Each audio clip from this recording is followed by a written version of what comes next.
Okay guys, here we go. We're going to start the first game turn proper. Now we've done all the preparation. First thing is rolling for initiative. The Axis get a +6, the Brits get a +3. So well, I'll say which one is which first before just rolling a dice. So Brits going first. So they get a 5 plus a 3 gives them a score of 8. The Axis get a 6 plus a 4 is a 10. So Rommel has initiative as we start the first game turn. Then the first 3 phases are availability of our Air Force to attack Malta, then our mission assignment, whether the German player wants to raid Malta or do convoy protection, and the Commonwealth player allocates aircraft to attack the convoys coming to Italy. Given the Commonwealth Air Force really only has 1 squadron of Blenheims available, we probably won't throw them into convoy, but we'll see. And then we execute raids against Malta. Next then will be the convoy stage. So let's start with strategic allocation. Okay, well let's do a recap. We're actually starting on game turn 26, Ops Stage 3. So we won't do any of those strategic allocations, so we'll assume all German and Allied Air Force are available for tactical employment. There'll be no convoy planning because that only happens in Ops Stage 1. So we'll start with the German player with initiative, as it actually says in the scenario, and we'll start at Ops Stage 3 of the game. So for Ops Stage 3, the first thing we do is you have to decide whether you're player A or player B if you've got the initiative. So the Germans will go for being player A as they want to attack, and then we'll do our weather determination for this Ops stage. Okay, so we rolled a 66, which is rainstorms, and then we roll for which map the rainstorms apply to, because this is the whole of Libya and Egypt. So they actually only occur in maps D and E, so they occur in the delta of the Nile and up through to Mersa Matruh. So shouldn't have too much impact on the assault by Rommel this turn, and might prove somewhat constraining to the Allies.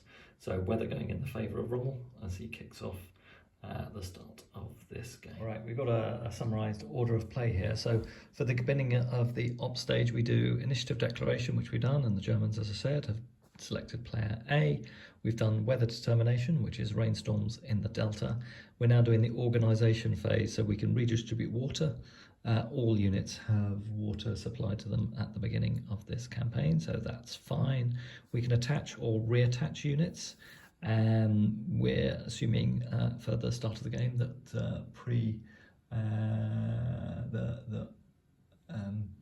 the stacking we've got of units includes any planned organisation for the start. So I'm going to div a free reorganisation if anyone chooses it.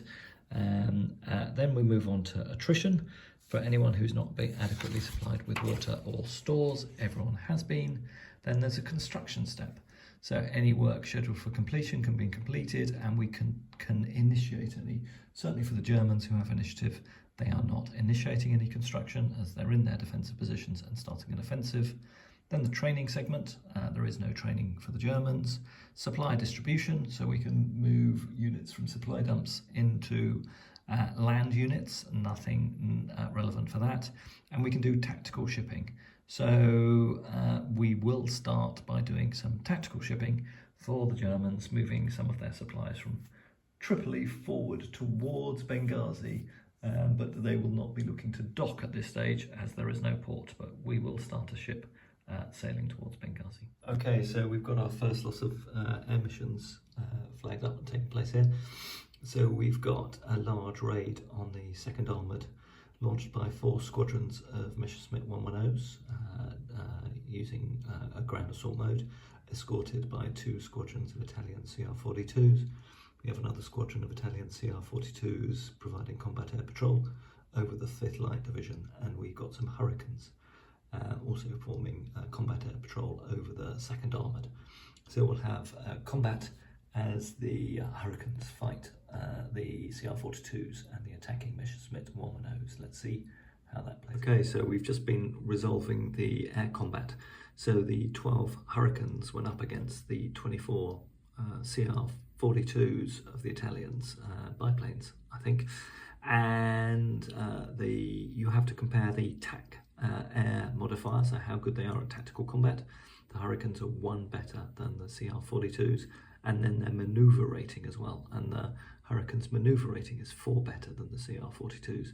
So you adjust the TAC air for that manoeuvrability advantage, and basically the Hurricanes are fighting with the advantage, the CR-42s fighting with the disadvantage. The Hurricanes did remarkably well. They shot down no less than 6 CR-42s for the loss to none of themselves.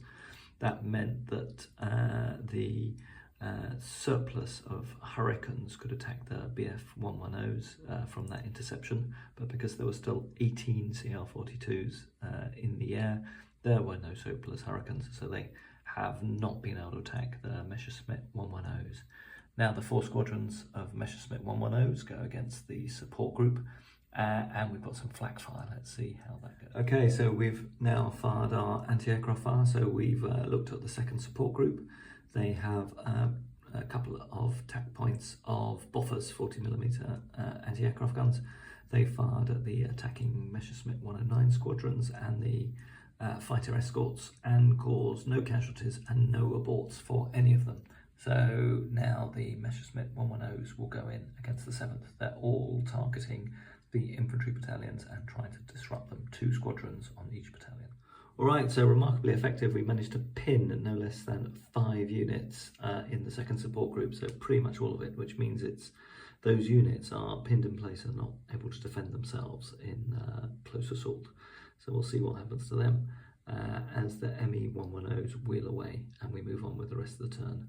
5 units of the 2nd Armoured Support Group are pinned. Right, just doing the rules clarification. So the BF-110s struck that and we actually pinned the whole brigade. So that means it cannot move voluntarily or voluntarily engage in combat, but if it is assaulted, it will be able to defend itself. So we've got the 7th Support Group engaged and pinned. We'll see what Rommel does and whether he seeks to surround it. Does mean that they can't do any reactive movement using their own combat point allowance. All right, that's it for the air stage. We'll now move on to ground units. Okay, so we've done our movement. The Ariete has moved along the road. That consumes only like 3 points of its combat capability point allowance, and incurs only 3 breakdown points, knowing that the Ariete's tanks are very fragile. We chose to use that one for road movement.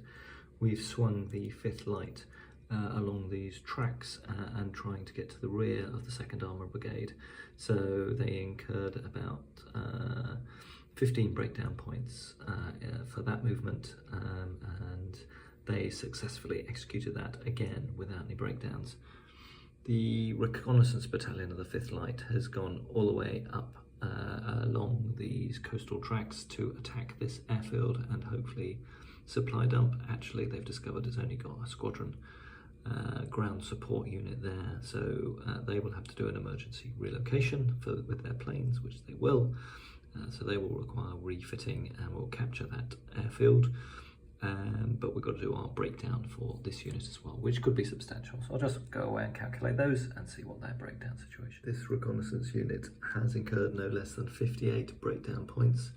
You get 4 for each clear terrain, 6 for each gravel terrain, which was this terrain here they used to outflank the British position.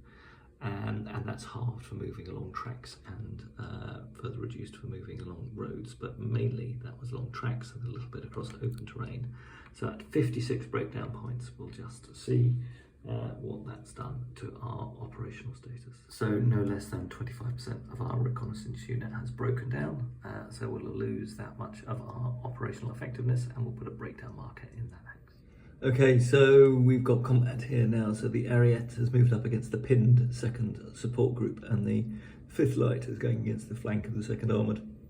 So the 2nd Armoured could pull back with reaction movement, but then that would mean that the 2nd Support Brigade gets surrounded. A difficult choice for the British, because they're probably going to lose combat against the totality of the 5th Armoured. The 5th Light Panzer Division. But if they react, then the 2nd Support Group is going to get surrounded. which is also not good. So I think they're going to try and stand and fight, which is, I think, what they do in this circumstance.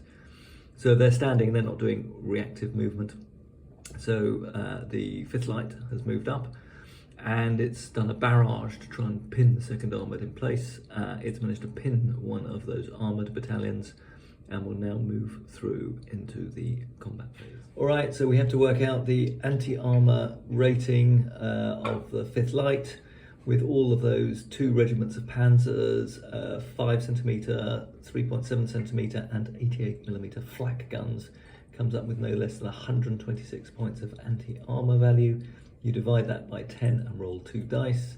So we've done that, and we've done 26 points of damage against the 2nd Armoured. We'll see how much they have to withstand that. All right, this really is a death ride. The 2nd Armoured Brigade has been destroyed in totality. There were 5 strength points of M13s captured from the Italians, 5 strength points of A9s and A10s, and 4 strength points of Mark 6 lights.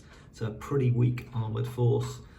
They only have 23 sort of vulnerability points, which is how you assess the strength of their armour, and we did 26 points of damage. So every single armoured unit has been destroyed, as they were hit by 2 battalions of panzers and those 88s and that anti-tank gun screen of the 5th Light. We'll see how much damage they do in return, but this is not going to be a good day for the British. Okay, so the British did cause some casualties. They knocked out 5 strength points as opposed to the 13 strength points, the 26 strength points the Germans caused, so about 5-1 losses in the Germans' favour. So the 5th Light, you're allowed to choose which units you destroy. So we've had 1 Panzer 1 and 2 Panzer 2s knocked out. Right, let's do the assault by the Ariete Division against the 2nd Support Group. Alright, so the Ariete have now assaulted against the 2nd Support Group. The 2nd Support Group knocked out a couple of Italian tanks with their anti-tank fire using their 25-pounders and 2-pounders, but the whole division still ploughed in against the 2 infantry battalions and 2 artillery units, or 1 artillery unit, 1 anti-tank unit, the main components of the 2nd Support Group, and they've overwhelmed it. They've overrun, forcing the 2nd Support Group to take 40% losses and retreat 1 hex. We'll check what happens if they retreat into a zone of control of the 5th Armoured. And the Ariete took no losses. They basically steamrolled over them after the anti-tank gun line failed. So not good news for the British and the German forces and Italians having a really resounding victory down here. All right, so here we are at the end of the combat. 2nd Armoured Division comprehensively destroyed. So the 5th Light destroying the Armoured Brigade, and the Ariete overrunning twice the 2nd Support Group. So all that equipment destroyed, all those units destroyed. That supply dump captured by the Germans. We'll check later to see how much the British were able to do in an emergency demolition. And all those wrecked tanks, British tanks, and indeed some recovered Italian ones that the British had, will now also fall into German hands. That's it for the combat phase of this game. There'll be now logistics to do, so I'll get on with some of the paperwork for that, but probably have a break tonight. So here we go. The first element of the German journey, hopefully all the way around here to Tobruk, has been successfully executed. Now it's just a question of how far and fast we can get across the desert without too many breakdowns. All right, let's see what the British can do to slow us down.